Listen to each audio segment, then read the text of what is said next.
आज हम एलसीएम और एचसीएफ सीखते हैं। एलसीएम का फुल फॉर्म मैंने यहाँ पर लिखा है लोएस्ट कॉमन मल्टीपल, जिसका मतलब होता है सबसे छोटा उभयनिष्ठ गुणज। अभी हम गुणज के बारे में बताएंगे कि गुणज मतलब क्या होता है। HCF highest common factor. तो एलसीएम का मतलब ये हो गया कि लघुत्तम समापवर्त्य। लघुत्तम समापवर्त्य या जनरली भाषा में हम लोग इसको सिर्फ लघुत्तम बोल देते हैं। एचसीएफ मतलब महत्तम समापवर्तक, जनरली भाषा में हम लोग सिर्फ महत्तम बोल देते हैं। यहाँ पर दो शब्द है कि गुणज और गुणनखंड। एचसीएफ का फुल फॉर्म हो गया हाईएस्ट कॉमन फैक्टर, यानी सबसे बड़ा उभयनिष्ठ गुणनखंड, गुणज और गुणनखंड। तो गुणनखंड के बारे में तो हम अच्छी तरह से पढ़ रखे हैं कि गुणनखंड का मतलब होता है कि ऐसा संख्या जो किसी संख्या को डिवाइड कर दे, तो उसको कहते हैं गुणनखंड। गुणज का मतलब क्या होता है? तो गुणज का मतलब पहाड़ा हो गया, टेबल हो गया। जैसे अगर कहा जाए कि 2 के कुछ गुणज लिखिए, तो 2 का हम पहाड़ा लिख देंगे। 2 4, 2 2 दूनी 4, 2 तिहाई 6, 2 चौके 8, 2 पंचे 10, 2 छक्के 12, ये हो गया 2 का गुणज। कहे कि 3 का कुछ गुणज लिखिए, हम 3 का पहाड़ा लिख देंगे। 3 3 दूनी 6, 3 तिहाई 9, 3 चौके 12, 3 पंचे 15। अगर कहे 5 का कुछ गुणज लिखिए, तो हम 5 का पहाड़ा लिख देंगे। 5 10 15 20 25। तो गुणज का मतलब हुआ पहाड़ा। लेकिन जब गुणनखंड की बात आएगी, अगर हमको कह दे कि 10 का गुणनखंड लिखिए, तो इसका मतलब अब हम सोचेंगे कि 10 में कौन कौन संख्या से भाग लगेगा। तो हम यहाँ पर देख रहे हैं 10 में 1 से भाग लगेगा, 2 से भाग लगेगा, 5 से भाग लगेगा और 10 से भाग लगेगा। जिससे भाग लगे ये हो गया गुणनखंड। इसको बोलते हैं गुणनखंड। गुणनखंड को ही अपवर्तक भी बोलते हैं। अपवर्तक जैसा यहाँ पर है। समापवर्तक, समापवर्तक जो समान अपवर्तक हो, यानी जब 2 या 2 से ज्यादा संख्या का कहे एचसीएफ निकालिए, तो उसके हम क्या देखेंगे, जो उसका जो अपवर्तक है, गुणनखंड है, दोनों में मिलना चाहिए, उसी को बोलते हैं समापवर्तक। यानी जो दोनों में उभयनिष्ठ हो, समापवर्तक हो गया। और जब हम गुणज मिलाएंगे तो समापवर्त हो जाएगा, अपवर्त। यानी गुणज को अपवर्त ही कहते हैं। यहीं पर देख लीजिए, अगर 10 का कहे कुछ गुणज लिखिए, तो हम क्या लिखेंगे? 10 20 30 40, ये हो गया गुणज।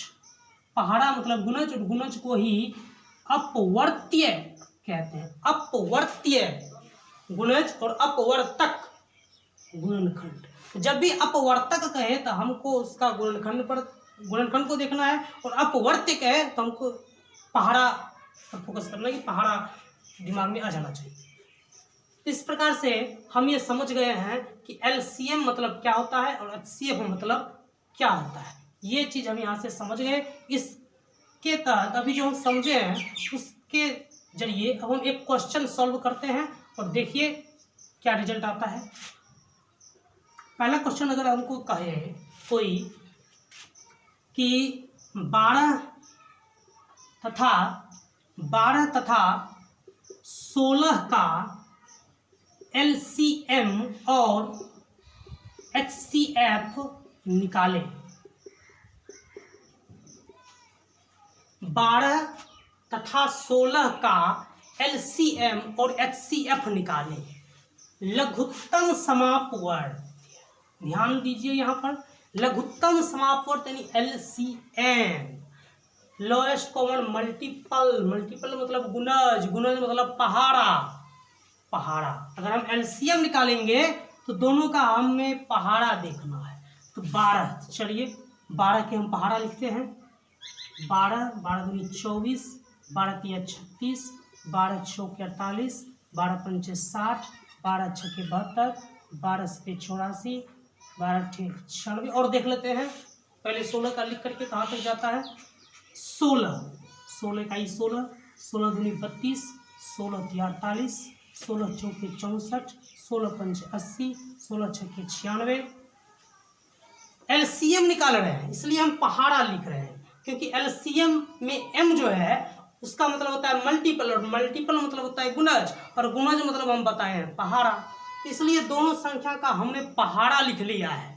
अब पहाड़ा तो लिख लिए, लेकिन एलसीएम कहता क्या है? एलसीएम कहता है सबसे छोटा उभयनिष्ठ गुणनखंड। तो सबसे छोटा उभयनिष्ठ गुणनखंड हम देख रहे हैं, तो सबसे छोटा होना चाहिए। इसमें हम देखेंगे कि दो गुणज कौन है जो दोनों में मिल रहा है, तो मिल रहा है तो हम देख रहे हैं 12, इसमें 12 नहीं, नहीं मिला, 24 इसमें भी 24 नहीं मिला, 36 इसमें 36 नहीं मिला, 48 और 48 मिल गया है, और कोई मिला है? हम यहाँ पर देखते थे 96 और 96 मिल जाता है। इसका मतलब हुआ कि दोनों में हम क्या कर रहा है, सबसे छोटा उभयनिष्ठ, जो भी मिल जाए सब उभयनिष्ठ है, लेकिन उसमें देख रहे हैं सबसे छोटा, तो सबसे छोटा हम देख रहे हैं तो 48 है, इसलिए यहाँ पर हम लिख लेंगे एलसीएम ऑफ किसका, 12 और 16, यानी 12 और 16 का एलसीएम कितना, 48, सबसे छोटा गुणज। इस प्रकार से ये हो गया 48 आंसर आ गया, गुणज की सहायता से हमने एलसीएम निकाल लिया। अब एचसीएफ, एचसीएफ किसका, 12 और 16 का, तो 12 और 16 का हम एचसीएफ अगर निकालेंगे तो एचसीएफ में क्या कर रहा था, एचसीएफ में कर रहा था, देखिए अब यहाँ एचसीएफ में कर रहा है अपवर्तक, यानी गुणनखंड। तो हमको अब गुणनखंड को देखना है, चलिए पहले गुणनखंड लिखना पड़ेगा। तो 12 का गुणनखंड यानी 12 में कौन कौन संख्या से भाग लगेगा, 1 2 3 4 6 12, 16, तो 16 में कौन कौन संख्या से भाग लगेगा, 1 2 4 8 16, 1 2 4 8 16, इससे भाग लगेगा। क्यों गुणनखंड, क्यों, क्योंकि एफ यानी फैक्टर, फैक्टर मतलब गुणनखंड, अपवर्तक।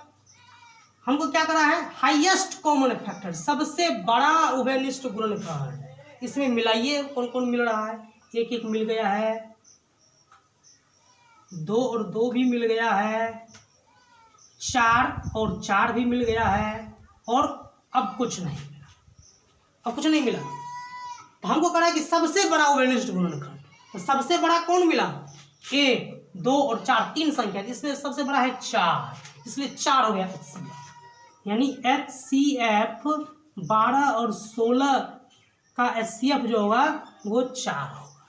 तो इस तरीके से भी हम एचसीएफ निकाल सकते हैं, गुणज की सहायता से और गुणनखंड की सहायता से।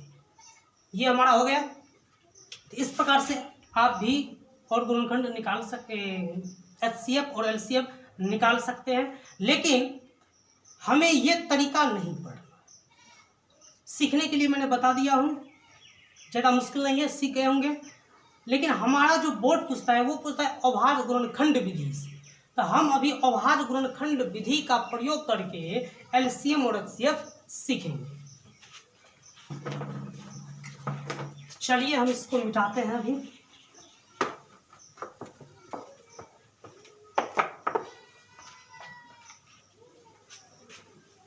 इसको भी मिटा देते हैं। अभाज्य गुणनखंड विधि द्वारा अब हम निकालेंगे। अभाज्य गुणनखंड विधि एचसीएफ और एलसीएम निकालना है। अभाज्य गुणनखंड विधि द्वारा कैसे निकालेंगे अभी देखिए, बहुत आसान है। क्वेश्चन 1, जैसे हमको कह दिया कि 16 तथा 22 का अभाज्य गुणनखंड विधि द्वारा एचसीएफ और एलसीएम निकालें, तो देखिए अब हम कैसे निकालेंगे। अभाज्य गुणनखंड विधि हम लोग सीख चुके हैं। देखिए 16 का मतलब क्या हुआ, 2 गुना 2 गुना 2 गुना 2, 2 दूनी 4, 4 दूनी 8, 8 दूनी 16 हो गया। अब 22 का अभाज्य गुणनखंड क्या हो जाएगा, तो 2 गुना 11 हो गया। बस अभाज्य गुणनखंड हमने दोनों संख्या जिसका भी एचसीएफ या एलसीएम निकालने के लिए सबका अभाज्य गुणनखंड हम लिख लेंगे। अब देखेंगे इसमें कौन मिल रहा है। एचसीएफ किसका? 16 और 22 का। 16 और 22 का HCF, इसका मतलब हुआ क्या पढ़ेंगे? 16 और 22 का HCF बराबर। तो HCF का मतलब होता है जो भी मिल जाए, दोनों में देखिए कौन मिल रहा है? तो 2 और 2 मिल रहा है, बस 2 और 2 ही मिल रहा है। तो हम क्या करेंगे? यहाँ लिख लेंगे 2, हो गया। अब कोई नहीं मिला, छोड़ देंगे, ये HCF हो गया। LCM में क्या करेंगे? LCM में जो मिल गया पहले उसको लिख लीजिए, उसके बाद जो नहीं मिलेगा उसको भी लिख लेंगे, 1 2 3, और इसके बाद एक बच गया 11, सबको गुना कर लीजिए। 2 दूनी 4, 4 दूनी 8, 8 दूनी 16, 16 को 11 से गुना करेंगे तो हो जाएगा 176। ये हमारा आंसर है। इस प्रकार से हम अभाज्य गुणनखंड विधि द्वारा निकाल लेंगे। जो संख्या दे या 3 संख्या दे, हमको क्या करना है कि दोनों का अभाज्य गुणनखंड लिख लेंगे, जो मिल गया वो HCF। LCM में क्या करेंगे? जो मिल गया वो भी, और जो नहीं मिला उसको भी लिख करके सबको गुना कर देंगे, वो हो जाएगा LCM। तो चलिए 3 संख्या हम लेकर के हल करते हैं। तो 3 संख्या लेकर हम हल करते हैं।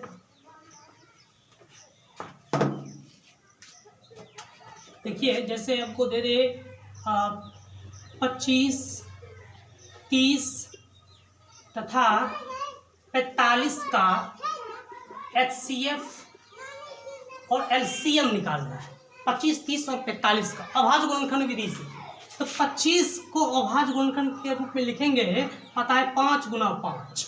30 को अगर हम लिखेंगे 2 तिहाई 6 और 6 पंचे 30, 2 तिहाई 6, 6 पंचे 30। 45 को अगर हम लिखते हैं तो 3 तिहाई 9 और 9 पंचे 45। 3 संख्या है, HCF और LCM निकालना है। HCF किसका? 25, 30 और 45 का। 25, 30 और 45 का HCF माने जो मिल जाए तीनों में। अगर 3 संख्या तो तीनों में मिलेंगे, 2 संख्या है तो 2 में मिलाएंगे, 4 रहेगा तो 4 में मिलाएंगे। 5 मिला, 5 मिला, 5 और कुछ मिला 5, और बाकी में 5 नहीं है इसमें। चलिए अब हम देखते हैं। तो 5 तीनों में मिल गया, जो तीनों में मिल जाए वो हो गया HCF। LCM में क्या करेंगे? 25 है, 30 है, 45। LCM के लिए हम क्या करते हैं कि जो मिल गया पहले तो उसको लिख लेते हैं, उसके बाद और क्या मिला? 5। अब है दोनों में, नहीं है इसको भी लिख लेंगे। अब इसमें हम देख रहे हैं 2 है, इसमें है 2 नहीं है, इसको भी लिख लेंगे। उसके बाद 3 और 3, देखिए 3 में LCM जब हम निकालेंगे तो उसमें देखेंगे पहले 3 में मिले, 3 में जो मिल जाएगा उसको लिख लेंगे। फिर देखेंगे कि 2 में मिले, ये 2 में क्या मिल रहा है? 3 और 3 मिल रहा है, हम 3 लिख लेंगे। अब 2 तो हम पहले लिख चुके हैं, एक 3 बच गया जो ये दोनों में भी नहीं है, अकेले ही है, इसलिए इसको भी 25, 25, 25 दूनी 50, 50, 3 तिहाई 9 25 45, 450। इस प्रकार से हम HCF और LCM ज्ञात कर लेंगे अभाज्य गुणनखंड विधि को। तो चलिए इतना हम सीख गए। अभाज्य गुणनखंड की विधि के द्वारा हम HCF और LCM निकालना सीख गए हैं। अब चलते हैं, इससे संबंधित कुछ स्पेशल प्रश्न पूछाएगा तो उसके लिए कुछ सूत्रों को याद रखना पड़ेगा। तो चलिए हम कुछ सूत्र अभी अब लिखते हैं।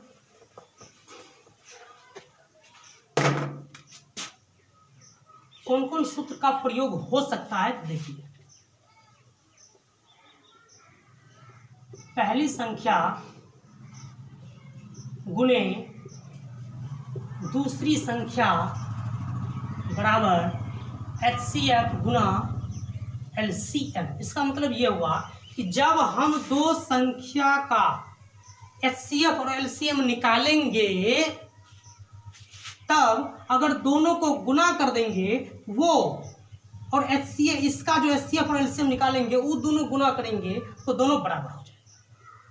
अगर यहाँ से हमको पहली संख्या कहे ज्ञात करने के लिए, पहली संख्या बराबर तो HCF गुना LCM बटा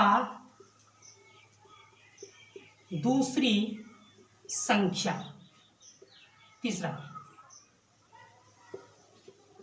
दूसरी संख्या बराबर HCF गुना LCM बटा पहली संख्या।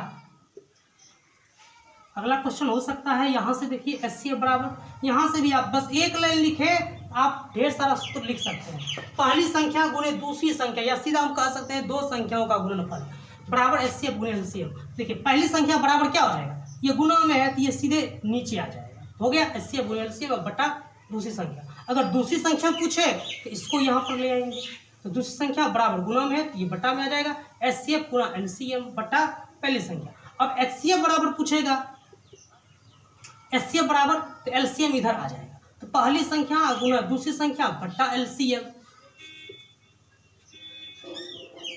पहली संख्या गुणा दूसरी संख्या बटा LCM। अब LCM पूछे, LCM बराबर पहली संख्या गुणा दूसरी संख्या बटा HCF। इतने सूत्र हमने लिख लिया है। अगर इतना सूत्र आप समझ गए, और ये सूत्र कहाँ से है, सिर्फ एक ही लाइन से ये बाकी चारों सूत्र बना है। इतना सूत्र आप पढ़ लिए तो ये हिसाब बन सकता है। इससे संबंधित यानी अभाज्य गुणनखंड विधि के द्वारा जो HCF और LCM निकाला जाता है, तो HCF और LCM से संबंधित जो भी प्रश्न पूछेगा आप इस सूत्र से आसानी से बना सकते हैं। कैसे, हम देखिए इस सूत्र का प्रयोग करेंगे, इन सवालों को हल करेंगे। यहाँ पर हम देख रहे हैं, पहले इस क्वेश्चन को हम करें कि 120 तथा 64 का HCF और LCM निकालें। अभाज्य गुणनखंड की विधि के द्वारा आप HCF और LCM निकालना सीख गए हैं। ये क्वेश्चन अब आप बना सकते हैं, इसको बना लीजिएगा आप 120 और 64। चलिए ये क्वेश्चन हमारा खत्म। इसके बाद अगर हम क्वेश्चन देखें, चलिए पहला क्वेश्चन ही हम देखते हैं। यहाँ पर कह रहा है कि दो संख्याओं का गुणनफल 216 है। दो संख्याओं का गुणनफल का मतलब हुआ पहली संख्या गुणे दूसरी संख्या, वही तो है दो संख्या गुणनफल। यहाँ पर हम लिख सकते हैं, जब पहला बनाएंगे तो पहली संख्या गुना दूसरी संख्या बराबर 216, या सीधे हम यहाँ पर ये भी लिख सकते हैं दो संख्याओं का गुणनफल बराबर 216। यदि उनका HCF 6 है, देखिए यहाँ HCF दिया हुआ है 6, कहता LCM निकालिए। LCM बराबर क्या होगा पता नहीं है, दो संख्याओं का गुणनफल हमको 216 दिया है, HCF 6 दिया है, LCM पूछ रहा है। LCM जब पूछ रहा है तो जो पूछ रहा है उसका सूत्र देखेंगे। LCM पूछ रहा है, LCM का सूत्र क्या होता है, तो दो संख्याओं का गुणनफल अब बट्टा HCF, दो संख्याओं का गुणनफल अब बट्टा HCF हो गया। वो सूत्र का अप्लाई करेंगे, हिसाब बन जाएगा। हम लिखेंगे LCM बराबर दो संख्याओं का गुणनफल बटा HCF होता है। तो दो संख्याओं का गुणनफल माने क्या, पहली संख्या गुना दूसरी संख्या, थी कितना है 216 है, तो 216 बटा HCF कितना है 6 है, काट दिए 36 आ गया। यही हो गया हमारा आंसर। यानी जब दो संख्या का गुणनफल 216 है, HCF 6 है, तो LCM हमारा आ गया 36। हम इस सूत्र का प्रयोग किया, ये हिसाब अब आप सीख गए। इसके आधार पर अगर और भी क्वेश्चन आएगा तो आप आसानी से बना सकते हैं। अगला क्वेश्चन देखते हैं। दूसरा क्वेश्चन है कि दो संख्याओं का LCM तथा HCF क्रमशः 840 और 14 है। क्रमशः जब लग गया तो पहले जो आया है तो पहला मान उसका हो, 840 LCM हो गया।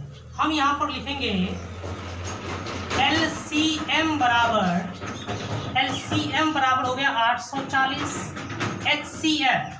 HCF बराबर कितना है 14। यदि एक संख्या 42, एक संख्या का मतलब हम पहली संख्या मान सकते हैं, पहली संख्या बराबर 42। कहता है दूसरी संख्या क्या होगा, यानी दूसरी संख्या पूछ रहा है। दूसरी संख्या बराबर क्या होगा। तो अब यहाँ पर हम देखते हैं जो पूछ रहा है उसका सूत्र। क्या पूछ रहा है, दूसरी संख्या। तो दूसरी संख्या ये है, दूसरी संख्या का सूत्र ये है। हम लिखेंगे दूसरी संख्या बराबर HCF गुना LCM बटा पहली संख्या। तो HCF कितना है, HCF 14 है, LCM कितना है 840 है, पहली संख्या कितना है 42 है। कट जाएगा, 42 दूनी 84 होता है, 20 हो गया, 14 दूनी 28, 280। दूसरी संख्या 280 आ गया। बिल्कुल आसान था ऐसा, सूत्र याद है, आसानी से हिसाब बनेगा। और ये सारा सूत्र याद क्यों इससे होगा, हम सिर्फ एक लाइन ये याद करेंगे, बाकी सारा सूत्र हम अपने आप लिख लेंगे। लास्ट क्वेश्चन देखते हैं, तीसरा। तो तीसरा क्वेश्चन में कहता है कि 36 तथा 42 का HCF और LCM निकालें। HCF और LCM निकालें और जांच करें कि दो संख्याओं का गुणनफल बराबर HCF गुना LCM होता है कि नहीं। यानी ये अब पूछ रहा है कि क्या ये सही है कि गलत है। तो अभी हम चेक करें 36 और 42 का HCF और LCM। तो 36 माने क्या, तो 36 का खंडन आप कर लीजिए, 18 2 9 3 3, 2 गुना 2 गुना 3 गुना 3, ये आ गया। अब 42 का खंडन कर लीजिए, 2 21 3 7 हो गया, 2 गुना 3 गुना 7। अब हमको क्या पूछ रहा है, HCF और LCM निकालिए। तो HCF मतलब हम जानते हैं कि जो मिल जाए सिर्फ वही। हम यहाँ पर देख रहे हैं कि 2 मिल गया है, 2 लिख लिए। और कुछ मिल रहा है, 3 भी मिल रहा है, 3 लिख लिए। अब कुछ नहीं मिल रहा, तो हो गया 2 तिहाई 6, यानी 36 और 42 का HCF हो गया 6। अब LCM किसका, 36 और 42 का। 36 कौन, जो हम पहले बता दिए LCM में जो मिल जाए पहले उसको लिखना है। तो 2 मिल गया है, 3 मिल गया है, अब जो बच गया उसको लिखना है। 2 3 7, 2 तिया 6, 6 दूनी 12 और 12 तिया 36, 36 को 7 से गुना कीजिए, 6 7 42, 4 7 21, 4 25, 252। ये LCM निकल गया 252। तो इस प्रकार से अगर इतना सूत्र हमको पता है, HCF और LCM निकालने आता है, तो अभाज्य गुणनखंड विधि से HCF या LCM निकालने के लिए पूछे या इस सूत्र से संबंधित जो भी प्रश्न पूछे अब हम आसानी से बना सकते। आशा करता हूं कि आज का क्लास आप अच्छी तरह से समझ गए होंगे। फिर अब हम कल मिलते हैं इसी टाइम। Thank you.